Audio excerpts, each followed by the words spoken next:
Bonjour à tous, on se retrouve pour une série de vidéos au sujet de Supabase. Supabase, c'est un outil que j'ai découvert assez récemment. Alors, ça fait quelques années que j'en entends parler. Je suis un grand fan de Firebase à la base, hein, depuis pas mal d'années. Ceux qui me connaissent savent que j'utilise depuis même avant que ce soit racheté par Google. Et puis récemment, une curiosité m'a mis un peu sur Supabase, pardon, et j'ai été assez agréablement surpris, pardon, par les capacités de l'outil. Et donc j'ai commencé à explorer et je me suis dit que ça pouvait servir à d'autres. Donc dans cette série de vidéos, il y en aura plusieurs. Le but est de parcourir ensemble les fonctionnalités essentielles de Supabase pour vous donner un petit peu un avant-goût et vous aider à déterminer si Supabase est un outil pertinent pour vous ou pas. Donc pour l'instant, il y a 5 parties. Peut-être que ça évoluera au fur et à mesure. Mais donc aujourd'hui, on va se concentrer sur la partie introduction. On va présenter l'outil dans les grandes lignes. Dans une prochaine vidéo, on fera un focus sur ce qui m'a intéressé le plus. En premier, c'est les Edge Functions. Donc faire du serverless facilement. Troisième partie, on se concentrera sur la partie database. Et on verra vraiment que dans Supabase, tout est euh, tout est géré en fait autour de cette base de données. Quatrième partie, l'authentification et la sécurité dans les applications, partie essentielle. Et cinquième partie également, la partie storage. Petit avant-propos pour éviter les déceptions. Donc cette présentation et cette série de vidéos, elle va vous intéresser si vous souhaitez prototyper une idée rapidement et que vous cherchez un outil adapté pour ça. Vous verrez que Supabase a des atouts. Si vous cherchez une solution SaaS tout en un, puisque Supabase, donc on peut l'héberger en local, c'est une solution open source, mais il y a également une offre cloud qui permet de démarrer et de déployer très rapidement son projet. Et le troisième point, c'est que si vous avez fait un peu le tour de Firebase et qu'il y a certains aspects de Firebase que vous trouvez assez limitants, peut-être que Supabase est une alternative pour vous. Cette présentation n'est pas pour vous, si vous n'aimez pas le JavaScript ou TypeScript, hein, puisque c'est le langage qui vont être utilisés partout. Donc, si effectivement vous n'aimez pas ça, ça va être très compliqué. Si vous détestez PostgreSQL, peut-être que Supabase va vous rabibocher avec. Et si vraiment vous faites c'est maladif chez vous, ne partez pas sur Supabase, hein, parce que tout est concentré, ouais, vraiment autour de PostgreSQL. Et le dernier point qui est un peu plus personnel, si vous ne supportez pas les présentations en français avec les slides en anglais, le contenu des slides est en anglais parce qu'en fait toute la documentation est en anglais et que c'est plus facile de faire ça en anglais, mais je vais rester à parler en français puisque c'est la langue que je maîtrise le mieux. Et si vous ne le supportez pas, désolé. Allez, c'est parti. On démarre, hein, sur la première partie, donc l'introduction. Quand vous arrivez sur le site, hein, de Supabase, clairement, la messe est dite contre Firebase, hein, Supabase et l'open source, enfin l'alternative open source de Firebase, et que vous allez pouvoir démarrer votre projet avec une base de données Postgre, des outils d'authentification, une API, des Edge Functions, des Real-Time Subscriptions. Donc c'est vraiment ce qui a fait la différence de Firebase à l'époque, hein, c'est dans vos applications avoir cette mise à jour automatique. Supabase le propose. Du storage et plus récemment du vector embeddings parce que c'est à la mode, parce que l'IA, parce que tout ça. Donc ce qu'on va faire, c'est qu'on va parcourir la page d'accueil, hein, rapidement de Supabase. Hop. Euh, la tagline, hein, c'est construisez très rapidement, prototypez en un week-end et ensuite vous pouvez scaler avec des millions. Donc c'est également c'est le même état d'esprit, hein, que Firebase. Et vous allez retrouver donc là donc les différentes fonctionnalités. Donc la partie base de données avec, on le verra au fur et à mesure des vidéos, c'est extrêmement puissant. J'apprends plein de choses moi sur Postgre grâce à Supabase. La partie authentification, très pratique pour mettre des règles pour savoir quel utilisateur a le droit d'accéder à telle ressource en base ou pas. La partie Edge Functions, pardon, donc pour faire du Function as a Service, vous verrez, hein, ils ont fait des choix technologiques assez intéressants, et ça marche bien. Vraiment très content. La partie storage, que vous ayez des photos ou des fichiers à stocker, on va pouvoir faire ça et également mettre en place des règles de sécurité pour, euh, pour limiter, ou en tout cas restreindre l'accès à ces éléments-là. La partie temps réel, donc bah, ça c'est comme on a une application et on ne veut pas forcément rafraîchir en permanence les données, hein. Il y a une sorte d'abonnement automatique qui fait que dès qu'une ressource est mise à jour, cette mise à jour se déclenche sur les interfaces. Donc ça c'est en place. Et la partie, enfin vector, qu'on n'abordera sûrement pas. J'ai pas encore décidé, donc on verra. Mais voilà, c'est quelque chose qui est très, très à la mode maintenant. Bon, la communauté, incroyable. Beaucoup de templates pour démarrer, beaucoup d'exemples. C'est assez agréable. Euh, Là, quelques exemples de code. Bon, on le verra, hein, mais il y a effectivement donc, il y a un SDK en JavaScript qui permet très rapidement ici d'inscrire un utilisateur, ici de gérer les mises à jour automatiques avec la partie real-time, créer des buckets sur la partie storage, d'invoquer les functions, les edge functions, etc. Ce que j'apprécie moi dans ces outils, surtout, et c'est ce que permet Firebase en partie, c'est la partie interface graphique. D'avoir en fait un back-office pour gérer graphiquement des choses. Et ça, quand on prototype, c'est extrêmement pratique, puisqu'on n'a pas à réécrire forcément quelques petits bouts de code pour un utilisateur. Là, très rapidement, on peut créer un utilisateur avec un clic, hein, etc. Ou même consulter sa base. Il n'y a pas besoin de connecter un PGadmin. On peut le faire, mais vous verrez qu'il y a plein de choses qu'on peut faire via le back-office de Supabase. Et c'est vraiment très pratique. Notamment la partie règles d'authentification. Je ne sais pas ce que va montrer la vidéo. Bon, on ne va pas rentrer en détail, mais on peut le faire via l'interface et ça, c'est plutôt chouette. Bon, des clients qui sont super contents, évidemment, ils ne vont pas dire le contraire. Voilà. Euh, Beaucoup de ressources, on les parcourra au fur et à mesure. Voilà. Voilà pour une petite introduction à Supabase.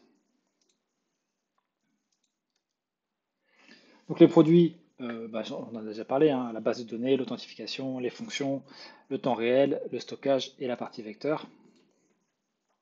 C'est ce qu'on retrouve, hein, sur la partie guide. Chaque feature principale va avoir son guide dédié.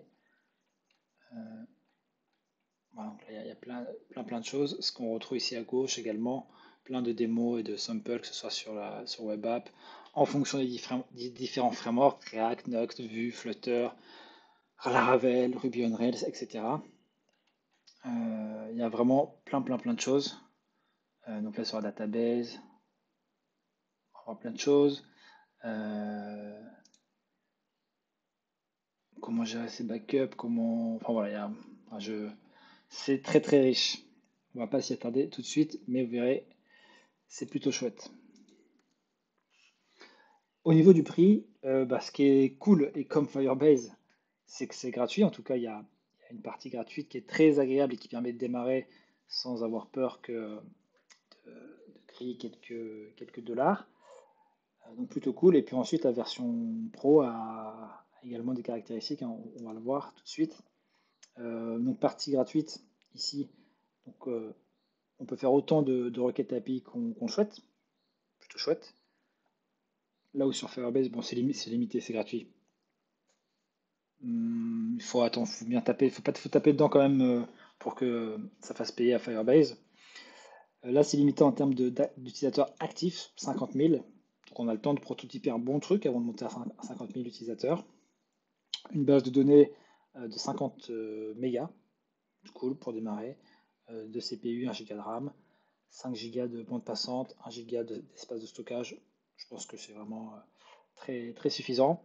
Et puis ensuite, ça passe directement à une formule à 25 $ par mois, avec pour le coup donc 2 fois plus d'actifs user, 8 Go de base de données, et voilà. Bon, bref, tous les quotas augmentent, et ensuite, si on dépasse les quotas, il y a une facturation à l'usage qui arrive. Ce que je trouve dommage, c'est qu'il n'y a pas une facturation à l'usage à partir du gratuit, comme on a chez Firebase. C'est assez agréable. Là, il faut directement sortir à 25 $. Donc c'est dommage d'un point de vue utilisateur, mais je comprends tout à fait la démarche, hein, il faut bien payer les salaires et que derrière, eux, il n'y a pas Google qui les subventionne. Donc c'est bien normal il faut qu'il y ait un petit ticket à l'entrée. Au-dessus de ça, il y a la partie team. Alors je vous avoue que j'ai jamais creusé, mais voilà, il y a des choses qui sont pour des grosses entreprises. Je ne vais pas m'attarder dessus. Ce qui est intéressant, c'est qu'on va pouvoir hop, choisir donc à partir. Donc j'ai l'impression qu'il faut payer en plus, ouais, sur les plans pro. Vous allez pouvoir choisir la machine qu'il vous faut. Donc évidemment, le prix est différent, mais choisir un peu plus de CPU, un peu plus de mémoire, ça peut être assez pratique. Vous verrez dans le dashboard, il y a plein il y a plein de graphiques pour suivre les dépenses. Donc ça aussi, assez agréable. Si vous voulez le nom de domaine, il faut payer 10 dollars par mois. Donc c'est vrai que c'est gratuit dans Firebase et c'est très agréable. Là, il faut sortir la carte bleue. Voilà, tout simplement. Pas de, pas de surprise. On va zoomer un petit peu, on voit pas grand-chose. Et puis ensuite, qu'est-ce qu'on a? Non, bah après c'est tout ce qu'on a dit.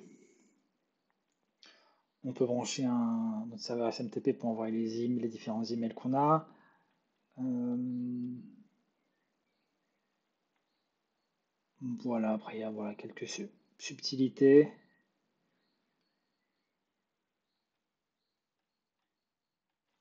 Bon, je vais pas, hop, voilà, bon, je vais pas forcément. Ouais, on a fait le tour. Donc voilà pour la partie pricing, donc très très agréable, très pratique. Et l'avantage, c'est que, je l'ai peut-être pas dit, mais c'est la version open source. C'est une version open source, donc c'est-à-dire que derrière, vous pouvez très bien prendre votre projet et le mettre et le gérer vous-même sur votre machine avec une machine beaucoup plus puissante, si vous vous sentez, pourquoi pas.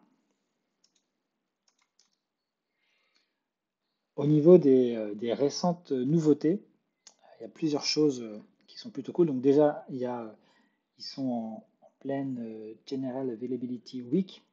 Donc ils passent en 1.0.0. Ils considèrent qu'ils sont suffisamment stables maintenant pour officiellement autoriser, entre guillemets, ou conseiller la mise en production. Bon, même si ça fait plusieurs mois déjà qu'ils le suggèrent. Donc là, il y a plein d'événements en ce moment. Donc on est au mois de mai 2024 à l'heure où j'enregistre la vidéo. Mais voilà, il y a plein d'événements. Moi, je voulais revenir sur quelque chose qui est arrivé récemment. Donc ça, c'est ce que je vous disais, la General Availability. Voilà, l'authentification qui maintenant supporte les inscriptions anonymes. Donc bon, le projet vraiment, il avance bien. Voilà, c'était ça, c'était que la partie storage maintenant supportait le protocole S3. Donc très pratique si vous avez déjà des workflows avec du S3. En fait, Supabase Storage maintenant peut se consommer comme un S3. Donc c'est très très cool. Il me semble pas que Firebase le propose. Voilà, c'est plutôt chouette. Voilà, et puis après, vous voyez qu'il y a quand même pas mal de mises à jour assez régulièrement. Donc un projet qui est très très actif. En termes de documentation, on l'a vu tout à l'heure, hein, c'est assez riche. Là, on est sur l'accueil de la documentation, on va être sur la database, et sur la database, on va avoir toujours des fondamentaux, quelques exemples, des éléments un peu plus intermédiaires, et puis ensuite, on va avoir des choses un peu plus fournies. Vous voyez, il y a plein d'exemples. Donc c'est plutôt chouette, pardon. Edge Function, c'est pareil. Comment démarrer rapidement. Et puis ensuite, on rentre dans le détail avec ensuite plein d'exemples. Euh, et donc les exemples, ce qui est plutôt agréable, c'est que à chaque fois, il y a une vidéo YouTube, donc ça se consomme assez facilement.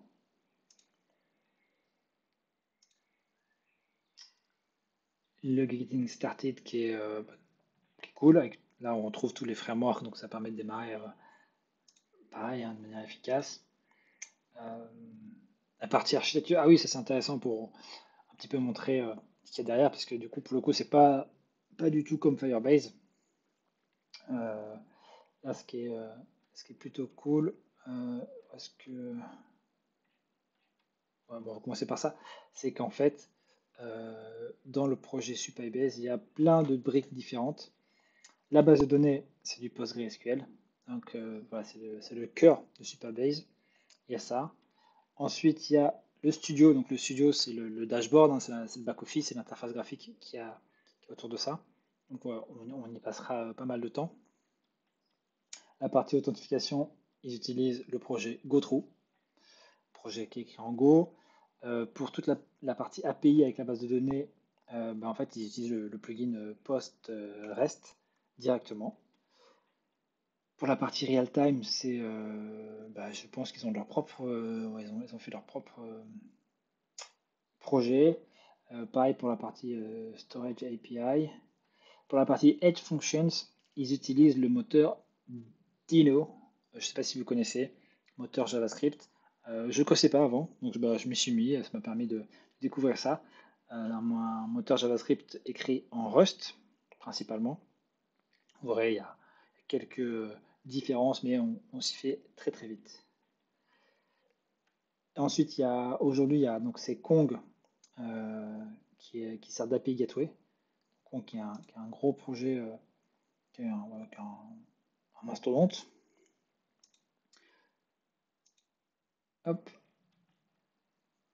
Et voilà. Et donc toutes ces briques-là, elles sont imbriquées ensemble, elles fonctionnent bien, elles sont intégrées et elles peuvent se déployer facilement.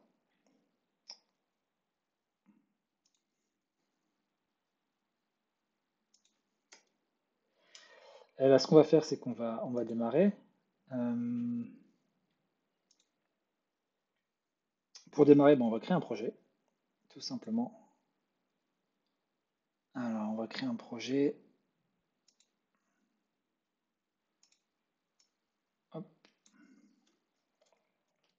Donc, je me suis connecté, j'ai créé un compte sur Supabase. Là, j'ai déjà un projet. Et ce qu'on va faire, c'est qu'on va en créer un nouveau et on va vraiment prendre les étapes une par une. Donc, on va créer le projet. On va l'appeler Supabase. On va l'appeler Build in Public. Hop, voilà. Mot de passe.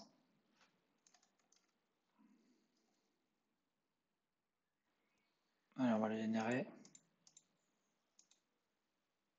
On va le copier. Je peux le copier là. Hop, endroit sécurisé. Région, donc on va prendre, qu'est-ce qu'on a? On va prendre, allez, on va prendre l'Allemagne, pas très loin de chez nous. Et ensuite, on crée le nouveau projet. Donc le projet va se configurer. Voilà, il est en train de se mettre en place. Et là, on commence à avoir quelques éléments. Une première clé ici, première clé API, la clé publique. Ensuite, ici, un secret qui n'est pas affiché pour de bonnes raisons. On détaillera plus tard. Mais grosso modo, cette clé permet d'avoir les droits utilisateurs. Et celle-ci, c'est simplement, enfin, c'est une clé qu'on va pouvoir partager dans nos applications publiques, interface publique, sans problème. Ici, on a l'URL de notre site. Ici, on a un secret qui permet de générer tous les autres secrets qu'il y a dans notre application. Voilà, tout simplement. Ce qu'on va faire, c'est qu'on va... Ah, ben voilà, le projet, ça y est, il a été construit. Ce qu'on va faire directement, c'est qu'on va suivre la doc. Et la doc, elle recommande. On va commencer par initialiser le projet. Donc pour initialiser le projet, c'est Supabase init. On va faire non. On va dire non. Voilà. Donc là, il est initialisé le projet. Donc pour l'instant, il n'y a rien. Il y a un git ignore, une configuration toml par défaut et un fichier site.sql. Je vais me connecter avant. Donc avec Supabase Login, ça va ouvrir dans mon navigateur. C'est bon, il s'est connecté. Donc je vais retourner là. Et ça y est, je suis logué. Parfait. Et maintenant, Supabase Start. Et donc là, ce qu'il va faire, c'est qu'il va aller chercher tous les containers Docker pour lancer ce projet-là. Et donc pendant qu'il démarre ça, ce qu'on va faire, c'est qu'on va aller sur le dashboard. Alors, est-ce que entre-temps il s'est mis à jour? Il est toujours en train de se, de se mettre en place, mais on va aller naviguer. Ici, donc, dans la partie project, on va avoir les informations d'administration, on va dire. Sur la partie database, voilà, on va pouvoir gérer ici toutes nos tables, nos fonctions, nos triggers, les différents rôles, les politiques d'accès, la gestion des backups de la base, les webhooks, etc. Et ce qui est très pratique, c'est qu'on va pouvoir directement créer nos tables très rapidement si on veut démarrer et qu'on oublie à chaque fois les requêtes SQL. Là, on va pouvoir créer une table très rapidement, ajouter des champs ici, les types, ajouter des clés étrangères aussi de manière graphique très facilement. Ça, c'est très très confortable. Pour les backups, ici, on va pouvoir gérer aussi les backups, créer des webhooks, et ensuite, on a également des outils. On va pouvoir visualiser notre schéma à partir de notre base, voir les performances des différentes requêtes. Très, très intéressant pour débugger. Voilà. Sur la partie, qu'est-ce qu'on va avoir? Authentification, on va avoir aucun utilisateur pour l'instant. On va pouvoir créer un utilisateur très facilement ici en cliquant ici, ou on veut une invitation et on va avoir les différentes informations. Là, on va pouvoir créer différentes politiques. Ici, on va avoir les différentes limites, les rate limits, les emails de template, les templates d'email, pardon. Ça va les paramétrer. Voilà, on va pouvoir configurer ça. La partie storage, pour ceux qui connaissent déjà un peu le système S3, on va créer des buckets. Alors, new bucket, j'ai cherché le bouton, il est là tout simplement. On va pouvoir créer des buckets, créer ensuite des politiques d'accès à ces différents buckets, etc. Sur les fonctions, pour l'instant on n'a rien, mais c'est ici qu'on pourra avoir accès à nos fonctions, aux URL, aux logs et à toutes les informations. Et puis ensuite, des différents rapports sur les différentes requêtes vers l'API de Supabase, les différents logs vers les différentes ressources, etc. Donc vraiment un studio très très pratique. Et c'est vraiment, je trouve, une des forces de ce genre de projet, c'est de pouvoir démarrer très facilement à base de quelques clics sans avoir que du code et à démarrer un projet from scratch, on va dire. Alors notre projet a démarré, nickel. Donc là, le projet s'est créé. On a plein d'informations que je cacherai au montage en partie. Donc on retrouve plein de choses. Et typiquement, on va aller faire un tour, on va retourner sur le studio, puisque là ce que je montrais c'était la partie cloud. Ici, ça c'est le studio c'est le dashboard du projet cloud. Mais là le projet est lancé en local. Donc on va pouvoir aussi localement avoir accès à la base, avoir à tout le projet en local. Donc c'est très pratique, on va pouvoir développer en local sur ce projet-là, avoir la même interface, le même dashboard que ce qu'on a vu en cloud. Puis une fois qu'on est prêt, on va pouvoir déployer tout ça.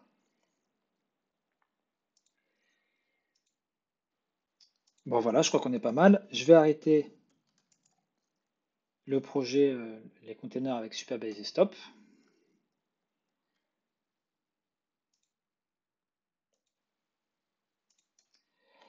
Explorer Studio, on l'a fait.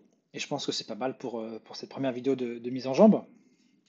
Donc si je récapitule, pour faire simple, Supabase, c'est l'alternative open source de Firebase avec la partie base de données qui est le cœur de Supabase, la partie authentification pour créer des utilisateurs et gérer toute la partie accès, autorisation, la partie fonction pour faire du function as a service, real-time pour mettre à jour automatiquement vos interfaces en fonction d'événements dans la base de données, la partie storage pour stocker des photos et d'autres fichiers, et la partie vecteur pour faire de l'embedding. Voilà pour cette première partie. J'espère que ça vous a donné envie de voir la suite. Et donc on s'attaquera la prochaine fois à la partie Edge Function. On créera nos premières functions, on les déclenchera et on verra les quelques subtilités, notamment avec le moteur Dino. Merci à vous, à bientôt.